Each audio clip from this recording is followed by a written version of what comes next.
जी बिल्कुल, आज का दिन इंतहाई अहम रहा। सारा दिन जो है इंतहाई बड़ी बड़ी जो एक्टिविटीज़ हैं रही, सियासी राब्ते बढ़ते रहे।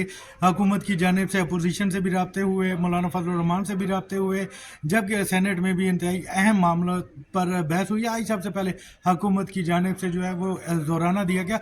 वज़ीर आज़म ने इत्तेहादी सेनेटर्स के एजाज़ में ज़ोराना दिया और वहाँ पर आज अपने पते शो किए। हुकूमत की जानिब से जो आज 60 लोग जो है वो शो किए गए, जिसमें BNP मैंगल की सेनेटर नसीमा एहसान भी शामिल थी, जबकि मुस्लिम लीग काफ के सेनेटर कामिल अली आगा भी मौजूद थे। बाकी हुकूमती इत्तेहादी सारी जमातें वहाँ पे मौजूद थी। जिसके बाद बाज़ाहिर अगर JUI के वोट डाले जाएँ तो हुकूमत के पास JUI को मिला के 65 का हिस्सा जो है वो मुकम्मल हो जाता है। लेकिन एक नया यहाँ पे मोड़ आया। JUI के सरबराह मौलाना फजल रहमान से PTI के रहनुमाओं ने मुलाकात की और मुलाकात के बाद एक प्रेस कॉन्फ्रेंस हुई, जिसमें मौलाना फजल रहमान की जानिब से JUI और PTI के लोगों को डराने धमकाने और हरासा करने का मामला उठाया गया और उनकी जानिब से हुकूमत को तनबीह दी गई कि हम जो है वो संजीदा तौर पर हुकूमत के साथ मुज़ाकरात कर रहे हैं और हम इस कोशिश में हैं कि जो संजीदा आइनी तरामीम है हो जाए। और PTI भी हमारे साथ बैठी हुई है, लेकिन हुकूमत जो है हमारे रवैये को हमारी कमज़ोरी समझ रही है। उन्होंने कहा कि अगर हुकूमत अपनी इन हरकतों से बाज ना आई तो हुकूमत के ख़िलाफ़ हम फिर हमारे पास यही होगा कि हम मुज़ाकरात को ख़त्म कर दें और हुकूमत जो है वो बदमाशी करना छोड़ दे। हमें भी पता है कि बदमाशी कैसे की जाती है। इससे कबल जो है आज सेनेट के इजलास में जो सेनेटर नसीमा एहसान है, उन्होंने जो है वो पहले वज़ीर आज़म की जानिब से दिए गए ज़ोराने में शिरकत की। ज़ोराने में शिरकत करने के बाद उन्होंने मीडिया से बात की। उनकी पार्टी की जानिब से इल्ज़ाम लगाया गया था कि सेनेटर नसीमा एहसान को अगवा कर लिया, लेकिन हमारे साथ बात करते हुए उनका यही कहना था कि अगर मुझे अगवा किया होता तो मैं यहाँ पे ना होती।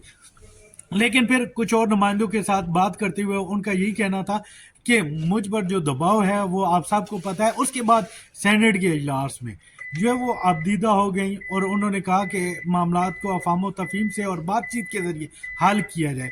अब ये देखें कि किस तरह उन्होंने बात की। इसकी आसानी ना हो, कोई मसाइल ऐसे नहीं हैं जिनका हल ना हो। जनाब वाला, अगर मिल बैठ के बात करें, उस मसाइल की जानिब जाएं जिसे हम हल करना चाहते हैं, तो मेरे ख़्याल में बेहतर होगा, बजाय कि चादर और चादीवारी की पामाली हो। जनाब, मैं खुश हूँ इस बात से कि मेरे एक भाई फ़र्जंद पेसरे बादशाह ख़ान ने, जो एक बलूचिस्तान की माँ और एक बहन के लिए यहाँ पे बोला। जनाब, मेरे पास वो अल्फाज नहीं है कि मैं बोलूं, लेकिन मैं यही कहना चाहूँगी कि कोई मसला ऐसा नहीं है कि हम मिल बैठ के उस मसले की जानिब, हल की जानिब ना जाएं।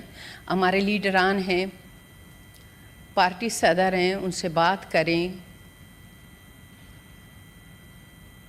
मसले हल हो सकते हैं, बजाय कि मसाइल को और मज़ीद बड़ा और गहरा करें।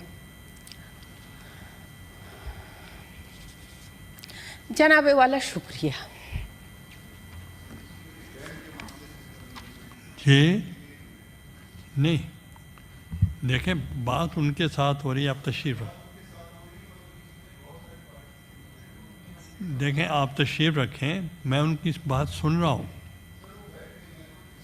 देखें, उस पर यह है, ऑनरेबल सेनेटर साहबा, अगर आप यहाँ बात ज़्यादा नहीं कर सके तो you can meet me in my office, ठीक है?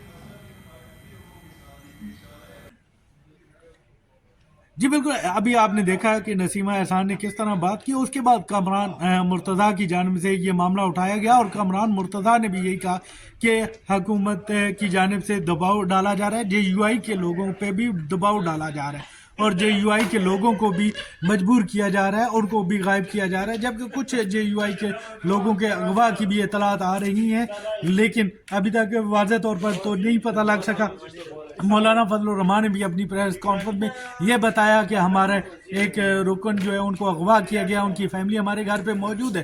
ہم آپ کو سنواتے ہیں کہ مولانا JUI کے کامران مرتضیٰ نے سینٹ میں کیا بیان دیا. معاملہ سیدھا نہیں ہوگا.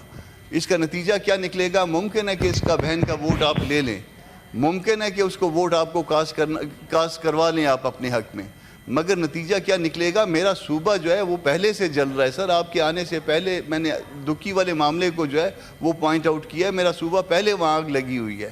یہ جس دن یہ بہن جو ہے، میں اس سے بات کر رہا تھا سر، اس کی آنکھوں میں آنسو تھے، تقریباً رونے والی تھی، اور اگر میں اس کے ساتھ شاید 2 منٹ اور کھڑا ہوتا تو میرے اپنے آنکھوں سے آنسو گر جاتے. تو خدا کے واسطے اگر پاکستان کو آپ لوگوں نے چلانا ہے تو خدا کے واسطے اس کو جو ہے نا اس طرح سے ووٹ نہ لیں. ہم سارے آپ کو ووٹ دینے کے لیے تیار ہیں، مگر اس طرح سے ووٹ نہیں دیں گے، اس طریقے سے ووٹ نہیں دیں گے. ہم ووٹ کریں گے، ہم عقل کی بنیاد پہ ووٹ کریں گے، ہم دلیل کی بنیاد پہ ووٹ کریں گے، ہم آپ سے دوستی کی بنیاد پہ ووٹ کریں گے، مگر اس طرح سے ہم آپ کو ووٹ نہیں کریں گے. اس کے پارٹی کے لیڈر کو آنے دیجئے، اس کے پارٹی کے لیڈر کو اعتماد میں لیجئے. سر صرف اس بہن اور بچی کے ساتھ نہیں ہو رہا، اس کی پارٹی کا دوسرے قاسم صاحب ہے، اس کے ساتھ بھی ہو رہا ہے. میرے پارٹی کے لوگ ہیں، میں نام نہیں لیتا اس وقت آپ کے پاس، مگر میری پارٹی کے لوگوں کو بھی جو ہے نا اسی طرح سے جو ہے نا وہ کہا بھی جا رہا ہے، دھمکایا بھی جا رہا ہے اور گالیاں بھی دی جا رہی ہیں. سر اگر آپ کے کسی سینیٹر کو، آپ کے کسی MNA کو یہاں پہ گالیاں دے کے اور کہا جائے کہ آپ نے ووٹ جو ہے فلاں کو دینا ہے، فلاں معاملے میں ووٹ دینا اور فلاں معاملے میں ووٹ نہیں دینا، تو پھر یہ بڑی نقصان دہ بات ہو جائے گی. یہ بات ہمارے دل میں ممکن ہے آپ آج ہم سے ووٹ لے لیں اس پہ، مگر یہ بات جو ہے نا دل میں کیل کی طرح پیوست ہو جائے گی. پھر اس کیل کو آپ نکال نہیں سکیں گے. اس کیل کو آپ جب نکالیں گے تو وہ گوشت جو ہے وہ پھٹے گا، اس کے ٹکڑے ٹکڑے ہوں گے. اس کے نتیجے میں جو ہے وہ پھر معاملات ایسے ہوں گے جو آپ سے سنبھالے نہیں جائیں گے. آپ ایک ایسی بہن کو جس کے بچے کو جو ہے وہ لے جایا گیا یا چھپایا گیا ہے، سر آپ کو پتہ ہے کہ اس صوبے میں، صوبہ بلوچستان میں 3-4 ہزار بچیاں، 3-4 ہزار بیٹیاں مسنگ ہیں. اور وہ اس حوالے سے جب ہم مزید پروب کرتے ہیں تو پتہ چلتا ہے کہ وہ خودکش بننے چاہ رہی ہیں. کیا آپ اس بہن اور بچی کو بھی خودکش بنانا چاہ رہے ہو؟ کیا آپ اس ایوان میں موجود لوگوں کو بھی خودکش بنانا چاہ رہے ہو؟ سر اس کو بیٹھیے، اس کو ڈیبیٹ کریے عقل کی بنیاد پہ. اگر آپ کی باتیں ٹھیک تھی ہم آنکھیں بند کر کے اس کے اوپر ووٹ کریں گے. نہ اس میں کسی کو لالچ دینے کی ضرورت آئے گی، نہ کسی کو خوف دینے کی ضرورت آئے گی. پیپلز پارٹی کے ساتھ ہم بیٹھے ہیں عقل کی بات پہ. ہم نے ان کی دلیل کی بات پہ، جہاں ان کی بات ٹھیک تھی ہم نے 2 منٹ میں ٹھک ٹھک کر کے اس کو جو ہے نا ایگری کیا کہ آپ ٹھیک کہتے ہیں، آپ شیری بیٹھی تھی. اور اگر ہماری بات ٹھیک تھی انہوں نے بھی کوئی اعتراض نہیں کیا. مگر سر اس طریقے کے ساتھ اس سینیٹروں کو، MNAs کو گالیاں، دھمکیاں، ان کے بچے، ان کو خود اگر اس طرح سے لے کے جانا ہے تو پھر جب اختر مینگل نے اگر ریزائن کیا، کل نسیمہ ریزائن کر دے گی، اور بھی ہم میں سے 5-7 لوگ ریزائن کر جائیں گے. ممکن ہے کہ ان 5-7 لوگوں میں خود بھی ہوں. سر پھر اس ہاؤس میں بیٹھنے کا پھر کوئی وجہ موجود نہیں ہوگی. اگر اس ہاؤس میں بیٹھ کے اس طرح سے بے عزتی کروانی ہے، اس طرح سے اپنے آپ کو خراب کرنا ہے، تو پھر اس ہاؤس سے باہر ہی ہم بھلے ہیں. اگر دستور کو اس طرح سے بنانا ہے، دستور پہ اس طرح سے ووٹ لینا ہے، دستوری امینڈمنٹس پہ اس طرح سے ووٹ لینا ہے، سر پھر اس کے بعد جو ہے نا اس دستور کا کوئی جو ہے نا وہ نہیں رہے گا. ہم تو اس دستور کو آنکھوں سے لگا کے رکھتے ہیں. ہم تو اس کو 30 نمبر پہ جو ہے نا کتاب سمجھتے ہیں، پہلے قرآن کو، پھر حدیث کو، اور اس کے بعد اپنے دستور کو. کیا اس میں آپ اس طرح کی اڈلٹریشن کر رہے ہیں کہ کسی کے بچے کو اٹھا کے لے جائیں؟ کیا آپ اس طرح کی اڈلٹریشن اس کے لیے کی جا رہی ہے کہ کسی کو خود بٹھا لو؟ کیا اس طرح کی اڈلٹریشن کی جا رہی ہے کہ کسی کو ماں بہن کی گالیاں دو کہ تم نے ووٹ نہ دیا تو تمہارا یہ ہو جائے گا؟ تو سر خدا کے واسطے سر ہم آپ کے سامنے بلوچستان کے لوگ ہاتھ جوڑتے ہیں کہ اس ملک کو قائم رکھیے، اس کو چلائیے، اس کو پیار سے، محبت سے چلائیے. اس بہن کو جو ہے نا اس سے آرام سے ووٹ لیا جا سکتا ہے، مگر اس طریقے سے یہ ووٹ نہیں دے گی، اس طریقے سے دوسرے بھی ووٹ نہیں دیں گے. کوئی ایک شخص بھی آپ کو ووٹ نہیں دے گا.